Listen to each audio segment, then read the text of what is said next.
Ouais, bonjour à tous. Quoi, tu veux une recette? Pour faire un plat de pêche? Bah retourne sur l'autre vidéo, tu auras une recette d'un repas déshydraté. Donc aujourd'hui, je vais vous faire voir après, on va se retrouver juste derrière après dans mon garage pour vous faire voir comment faire en fait un pousseur à pâte. Donc là on sera sur une première partie, il y aura une deuxième partie par la suite par rapport à ça. Et je sais il y en a beaucoup qui l'ont entendu. Donc voilà, j'ai fait la vidéo un petit peu rapide parce que je travaille toujours. On est en confinement, mais je travaille et je bossais en parallèle sur un nouveau produit. Au niveau impression 3D, on reprend, on se retrouve donc là derrière, donc dans mon garage, et puis on va bricoler un petit peu. Donc pour commencer, on va s'occuper des bouchons. Donc en gros, il y aura un tube de PVC, une terrière, deux bouchons et ensuite le moteur. Au départ, on va commencer à percer un trou pour faire sortir la buse, voir après par la suite si ça marche, nickel, ou autrement on regardera pour faire une petite pièce en 3D avec deux petites vis pour maintenir. Donc maintenant là, on n'a plus qu'à trouver le centre. Hop, est-ce que j'ai un stylo quelque part? Bon, un scalpel, ça fera l'affaire. Hop, on est sur du 100. Là, on est sur 105. Hop.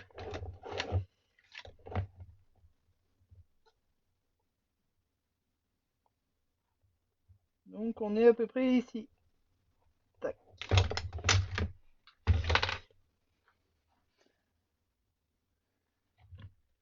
On va peut-être allumer, on verra un peu plus clair. Voilà, ça sera mieux. Hop, hop, hop.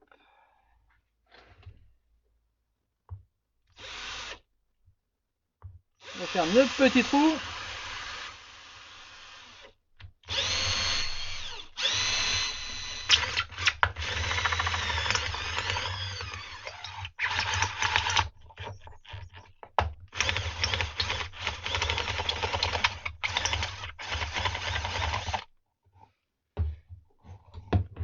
Bon, on va dire qu'il est centré, hein. Hop, voilà, on a déjà notre extracteur. Vous voyez, ça va assez vite. Donc là, ça sera un bouchon qu'on va coller sur le tuyau de PVC. Hop. Équipé d'un joint torique qui se trouve ici.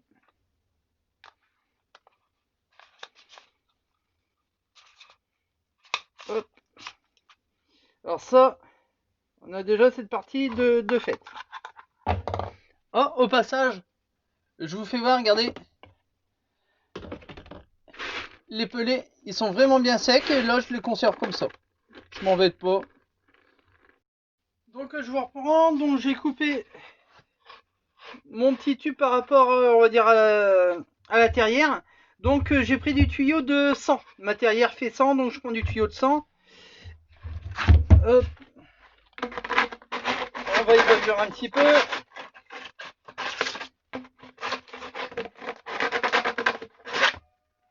Voilà.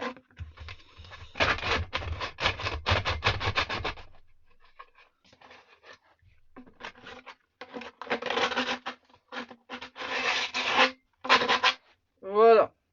Donc j'ai mon tuyau de fait. J'ai mon bouchon de fait, il me reste en fait l'arrière.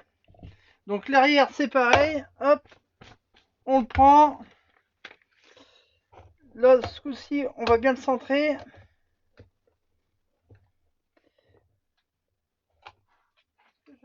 Quelque chose pour écrire. Hop. Hop, ça sera mieux si on peut écrire en plus. Donc ça fait 11. Donc 10.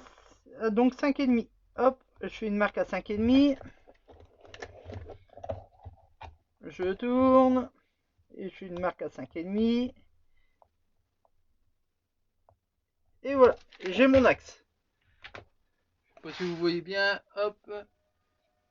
Peut-être rallumer un petit peu. Hein. pourtant j'ai allumé, voilà. Donc là j'ai mon axe. Par rapport à la sortie de matériel, j'ai pris en fait la cycloche adaptée.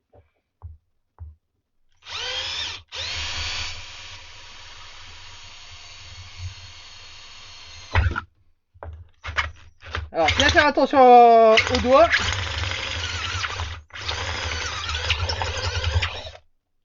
Voilà.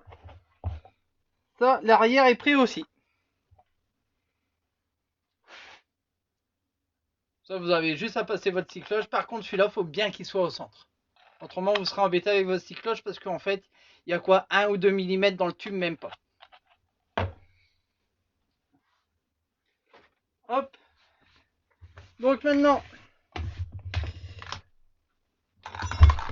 oups, on va commencer à coller cette partie-là.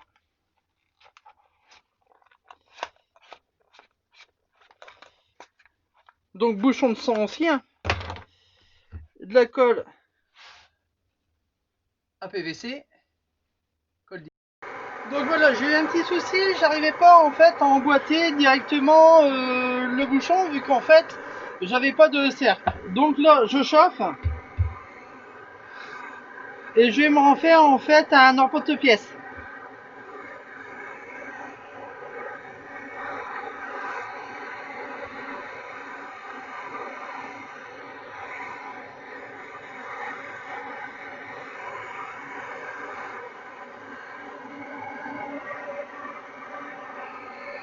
Hop.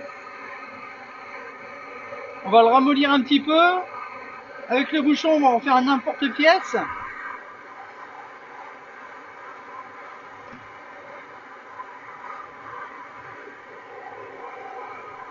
Hop. On y va tout doucement. Comme quoi, les réchauds, ça sert. Même quand t'es pas à la pêche.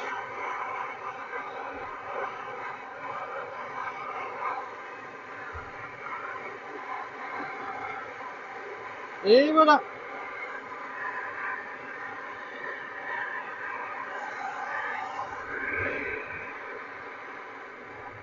Bon, on va le couper, ça sera un petit peu plus calme. Hein. Parce que là, c'était un peu bruyant. Donc voilà, comme je vous disais, j'ai eu un petit souci, je pouvais pas enclencher mes pièces. Maintenant, avec le petit coup de chaud, je peux mettre mes pièces sans problème. Donc voilà ce que ça donne au niveau du tube. Hop, je vous fais voir ça. Tac, donc sortie, entrée. Comme ça, on pourra le dévisser sans problème. Hop. Alors, on va commencer à coller tout ça. Oh, c'est du sur-mesure. Hein.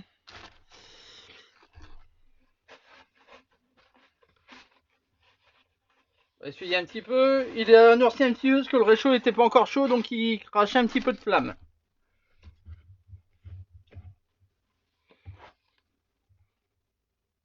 Hop. Hop, je vais vous mettre dans le sens. Alors, on enduit.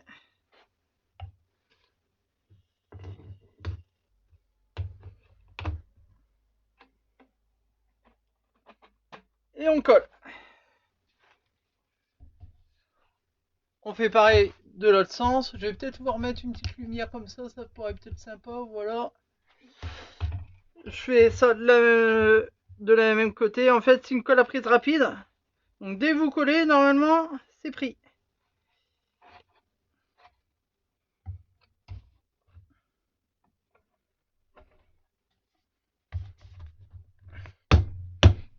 J'aménage un espace pour rouler et puis un espace pour bricoler. Parce que là, ça va faire un peu juste. Hop. Ça. Maintenant, on reste propre sur ce côté-là. Et de l'autre côté aussi. Donc, notre tube est fait.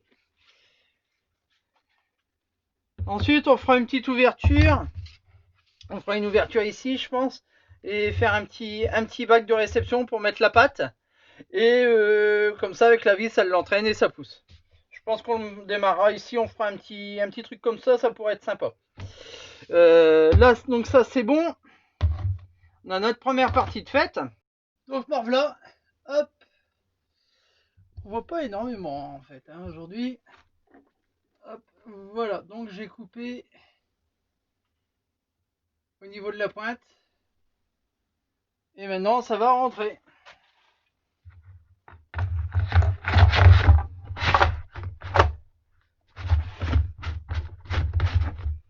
Ah, à première vue, c'est pas délirant.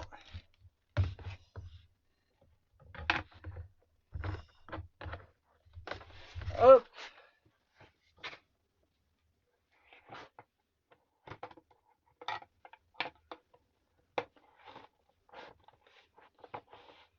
Bien sûr, si j'arrive pas à visser le tube, ça va pas le faire. Voilà. Donc, bon, la buse bouge encore un petit peu. Là, on voit que ici, bah, c'est pas maintenu. Il faudra peut-être lui faire une cale. Ouf.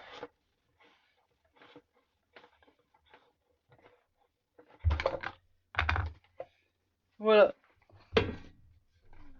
Donc là, je sais pas si, hop, si vous voyez ici, donc on a vraiment un petit jour ici.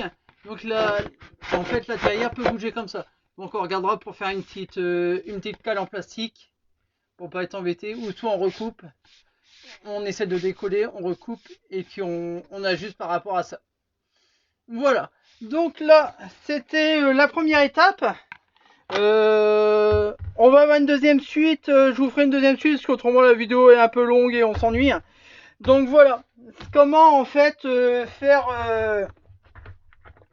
son propre petit tuyau à pâte tranquillement. La prochaine étape, on fera donc une découpe, on va dire ici. Ici, admettons, je sais pas si vous voyez bien, ouais, si vous voyez. Donc on va faire en fait ici, à peu près là, hop. On fera une bonne découpe ici, voire même un peu plus. Hop, à peu près comme ça. En gros, tout ça, on va nettoyer et on fera un petit support. On fera une gamelle en plastique pour, on va dire après, pour envoyer la pâte et puis on regardera aussi pour au niveau du moteur. Voilà, donc la chaudière commence à tourner. Elle embête tout le monde quand je fais une vidéo, bien sûr. Mais bon, voilà, donc on a le départ, on a la base. Donc tuyau de 100, hop, je l'ai coupé là, ce tuyau, je l'ai coupé à 60 avec deux bouchons, deux perçages, un peu de colle et voilà. Donc là on a notre pousseur à pâte. Dans la prochaine vidéo, on regardera pour faire le support, la cale au niveau du plastique aussi. Et voilà, comme ça vous serez tranquille. Alors encore un autre petit truc que je vais vous faire voir. Donc là on va retourner dans ma cuisine. Je vais vous faire voir deux petites photos parce que je l'ai pris. Ça m'a donné l'idée avec des fruits secs en fait de faire une farine. On regardera ça sur la prochaine vidéo quand on fera donc l'extracteur à pâte, la finition de l'extracteur de pâte. Et je vous ferai voir un petit peu comment faire de la farine, on va dire soit de banane ou soit ou d'autres choses avec un déshydrateur. Donc voilà ce que ça peut donner au départ. Et après quand c'est sec, ça fait ça. Voilà, donc comme ça, ces deux petites photos, comme ça je vous ferai voir ça plus en détail. Le but c'est de passer sur une bouillette 100% naturelle, sans conservateur, sans rien, sans arôme artificiel, rien, vraiment 100% naturel.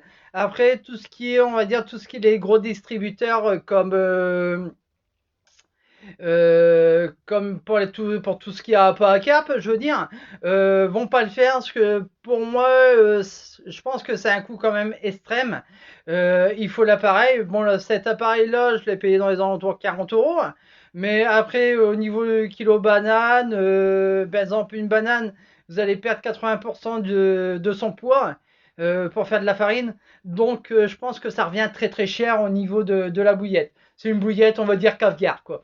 Donc c'était juste pour faire un essai, pour voir un petit peu et voir une démarche, on va dire, beaucoup plus naturelle comment dire, j'ai perdu le mot, que des arômes, on va dire alimentaires, des arômes, etc. Donc voilà, pour voir un petit peu ce que ça pourrait donner. Voilà, donc ça sera sur la prochaine vidéo avec l'extracteur à pâte. À très bientôt.